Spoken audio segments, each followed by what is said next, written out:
Есть клуб, есть детский сад, но у нас нет аптеки. Обычный парацетамол или аспирин здесь на вес золота, говорят жители деревни Усали. Таблетки от головной боли или давления лишний раз не пьют. В режим экономии местные перешли, когда закрылась единственная аптека.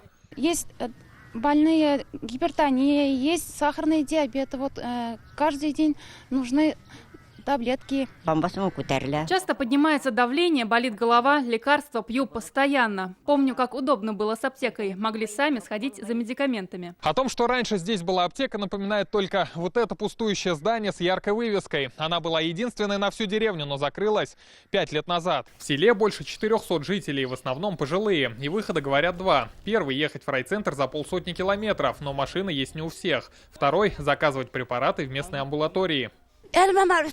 Прошу родственников, везут либо из Казани, либо из Мамадыша. Запаслась 3 коробками лекарств, но они быстро кончаются. Повезло с соседями, привозят они и часто обращаюсь к местной медсестре. С аптеки центральной номер 34. Вот привожу лекарства.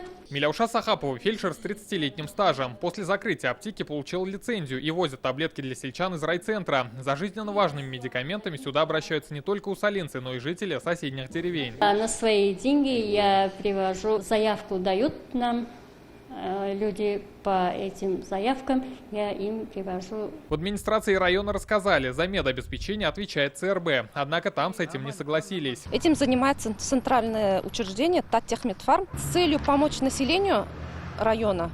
Именно в пункте Усали, в Кумазане, получена лицензия на фармдеятельность, по которой сотрудник врачебной амбулатории, медсестра в данном случае, по накладной приезжает в центральную районную аптеку по предварительным заказам. В Таттехмедфарме, в чем ведомстве находятся госаптеки, пояснили, деревенскую аптеку трудно назвать доходной. Ее закрыли из-за убытков. В настоящее время лекарственное обеспечение жителей села Усали осуществляет Усалинская врачебная амбулатория, имеющая лицензию на фармацевтическую деятельность. Аптечный пункт Таттехмедфарм был закрыт в 2014 году по причине аварийного состояния здания и нерентабельности. Сейчас вся надежда на коммерсантов, говорят в исполкоме. А пока сельчане думают, какие еще лекарства закупить впрок, чтобы не оказаться заложником ситуации.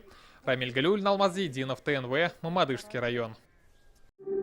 Яз яхшы хәбәрләр алып килә. Яңа гасыр каналында дөнья күргән җылы эзлиҗаннар фильмын кабат карарга телисезме? Күп санлы тамашачылар соравы буенча фильмның барлык серияләрен хәзер tnv.ru сайтында карарга була.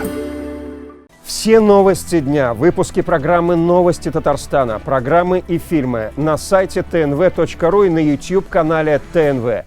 Подписывайтесь.